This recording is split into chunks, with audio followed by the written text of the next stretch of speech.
Kwezi kuraheze leta ya Amerika na Israel bigavye ibitero kuri Iran. Mu ntango z'iyo operation Donald Trump yatangaje ko ino operation yoroshe. Donald Trump yagerageje kwica bamwe mu bakomeye muri Iran, ariko naco byavuze.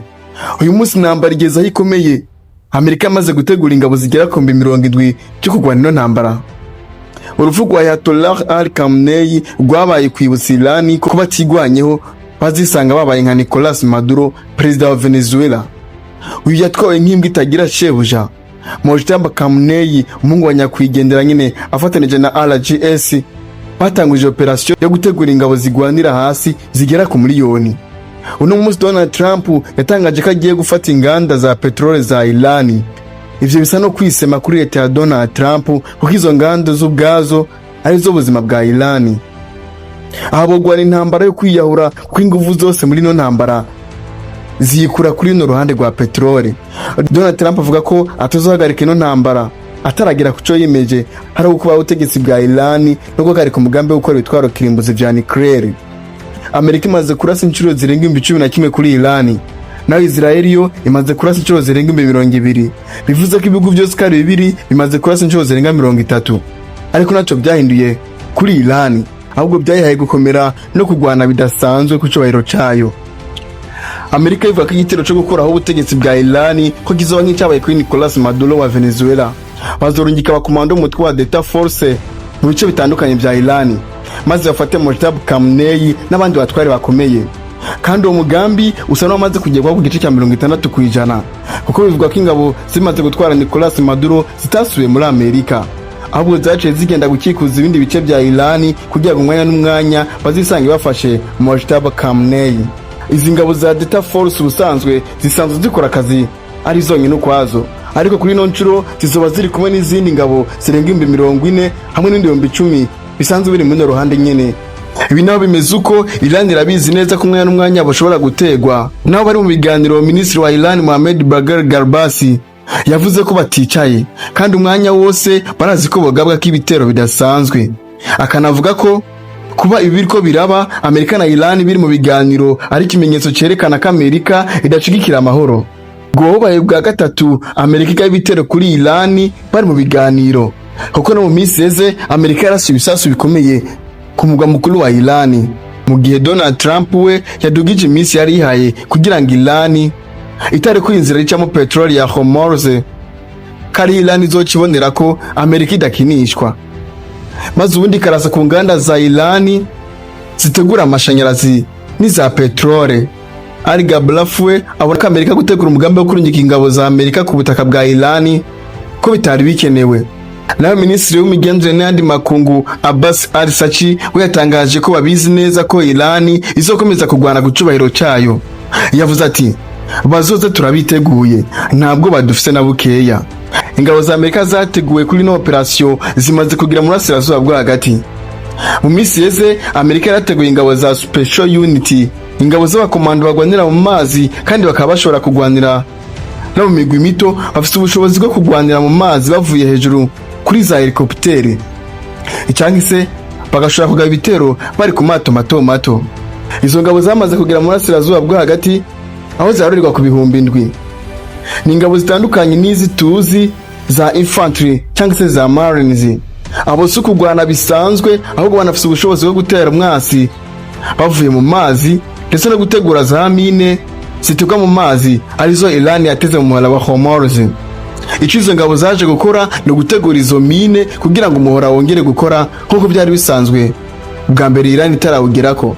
Ntibaje muri ico gikorwa gusa, kuko bwa mbere uwo muhora wa Hormuz ufatwa bari barahawe akazi ko gucunga ubwato bwa Iran bwagendera mu mazi buzwi nka submarine cyangwa se submarines.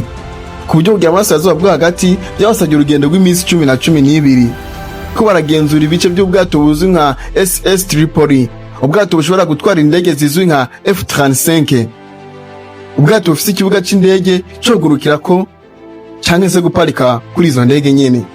Amakuru avuga ko izi ngabo arizo zizotangura izindi igitero kizoba ku butaka, ndetse n'ingabo nyinshi za Amerika zimwe zijoca mu mazi, indi zizanwa na za kajugujugu. Pantagone iriko irakora ibishoboka byose kugira ngo igarure bimwe mu bice by'inyanja ku ruhande rwa Iran. aha ni mu ntumbero yo kubuza Irani kuguma ikorera kuri uwo muhora wa Hormuz. Ikindi kidasanzwe Trump yatangaje no gufata ikigwa cya Karge. Iki kirimo 90% by'ibiva kuri petrol Irani ishora mu mahanga. Ibi Donald Trump yabivuze uno munsi uko vuba bidatevye icyo gice kizoba kiri mu ntoki za Leta Zunze Ubumwe za Amerika. Ikindi gitero kiriko kirategurwa no gutega za mine ku nkengera z'ico kigwa nyene kugira ngo ubwato bwa Irani butazobona aho buca mu kwinjira. Ariko abahinga mu by'intambara irabera muri ivyo bice bavuga ko irizoba ari ryoherezo kuri Irani cyangwa izitangura ry'intambara idasanzwe muri ivyo bice. Ikigwa cya Karge nibwo butunzi bwa Irani. Kunyaga iki gice no kuvuga ko ibiva kuri petrol yashora mu bihugu by'Uburusiya n'Ubushinwa biba bihagaze. Iki kigwa Irani gishobora kwemera ko cyo mu maboko ya Leta Zunze Ubumwe za Amerika. Mu gihe Amerika yoba yinjije ingabo zayo muri Irani, kazoba gakomeye kuri izo ngabo kuko nta kabuza izo bari intambara y'umusunikano, ibikoresho nka drones, rocket, missile byose Leta Zunze Ubumwe za Amerika bizoza birahangana nayo atabwiringizi cyangwa se interceptors buhabaye. Iyi niyo mpamvu Leta ya Amerika itari kirihuta gufata icyemezo cyo kurungikiza ingabo nyine. Abasudani bamaze gupfira muri no ntambara bagera kuri 11, abandi bagera kuri 30 baramaze gukomereka, naho 17 bo bamaze gukomereka bikomeye. Ariko ibiharuro bihari ni kubera Amerika yari ifise interceptor zo gukingira ibisasu na za missile ziraswa na Irani. Mu gihe abasudani bo kwinjira nta bundi buryo bwo buhari bwo kwirinda abasnipers umwanya wose ashobora kwica umwe muri abo.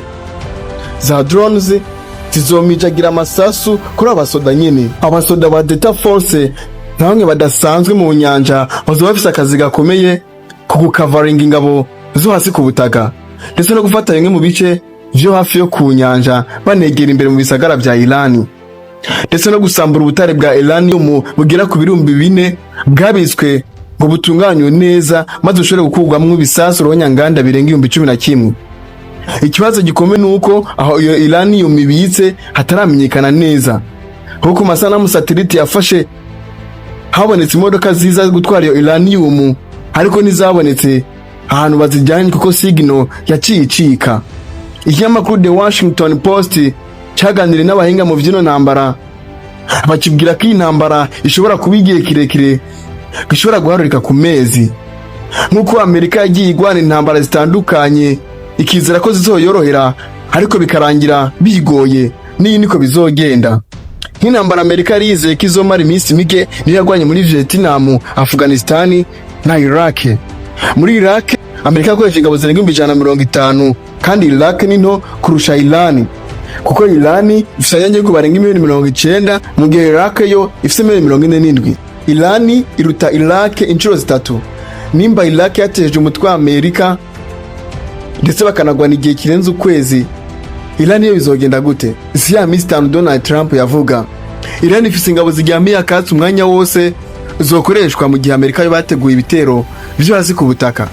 Kuri wa gatandatu imyerekano yarabaye muri Amerika yahawe izina rya Knocking. Imvo nyamukuru kwari kwiyamiriza ibikorwa bya Donald Trump ariko arakorera muri Burasirazuba bw'isi. Ubushakashatsi bwakozwe na AFP bwerekana ko abanyamerika barenga 60% basuye umugambi wo kurungika ingabo zigwanira hasi muri Irani, mu gihe abandi 12% bo bavyemeza. Ku bijanye no gukomeza kurasa ibisasu muri Irani, abanyamerika 39% nabo ntibabishigikiye, ariko abashigikiye ivyo bitero bagera kuri 53%. Urumva ni benshi. Umusenateri wa Amerika yavuze ko atemera igikorwa cyo kurungika ingabo muri Irani, ko hari ubundi buryo bobikoramo bagacinega igisoda ca Irani, harimo kurasa ku nganda za petrole no kurasa ku nganda z'umuyaga nkuba ukoreshwa muri Irani. Ariko ibyo bishobora guteza ishavu rikomeye ku banyagihugu ba Irani bigatuma bakomeza kwanka Amerika. Muri iki gitero Amerika ishobora kuzobaga ikifasha kuko kugeza ubu umutware mukuru w'ingabo za Isirayeli aruka gutangaza ko ingabo ziwe zurijwe n'intambara zimazemo zirenga iminsi 900. Isirayeli imaze igihe kinini mu ntambara igwana n'imitwe nka Hamas, Hezbollah hamwe n'Abahuti, nabo batangaje ko bagiye kwinjira muri no ntambara hamwe na Isirayeli. Isirayeli kandi yakwaye intambara na Syria. Uyu munsi Isirayeli ifise umutwe w'ingabo ziriko ziragwanira muri Libani. Abasoda ba Isirayeli bararushe bikomeye. Ejo haheze Minisitiri wa Isirayeli yariko ariyumvira uburyo bwo kongera ikiringa abasoda bakwiye kumara kugira ngo baje muri passion kive ku mezi 30 maze ijye ku mezi 36. Izi ni ingaruka zikomeye ku musaruro wa Isirayeli kubera kwama mu ntambara, bituma no kubonana n'imiryango yabo biba ari ikibazo.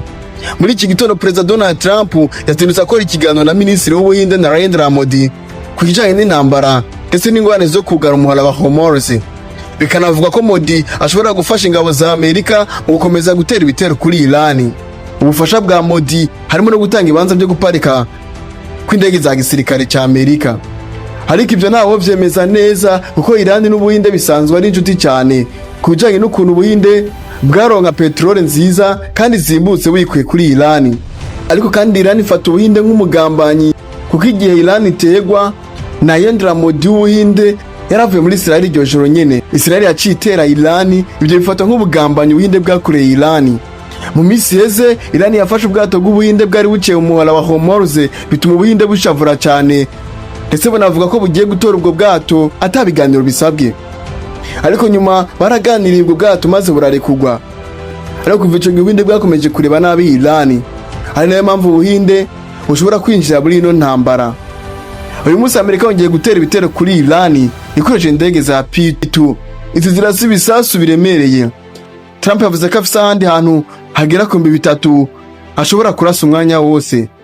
Ariko ikimuraje ishinga kurusha ibindi na gace ka Kargil. Ako gace gashobora guteza intambara y'umusunikano kuko Iran nitegeye ko ibihugu vya Buraya bikomeje kubwira Amerika ko yova muri ino ntambara, cyane cyane bivuye ku ngaruka ziduzwa y'ibiciro vya petrole. Mu minsi y'ibihugu vya G7 vyatumije Trump ariko ayibwira ko igihe cegereje kugira ngo ino ntambara igere ku iherezo. Ndagushimiye watangwe kino kiganiro ukaba ukimaze. Nizera ko wakanze subscribe kugira ngo n'ibindi biganiro ntibizoze biragucako. Murakoze, ndabakunda cyane.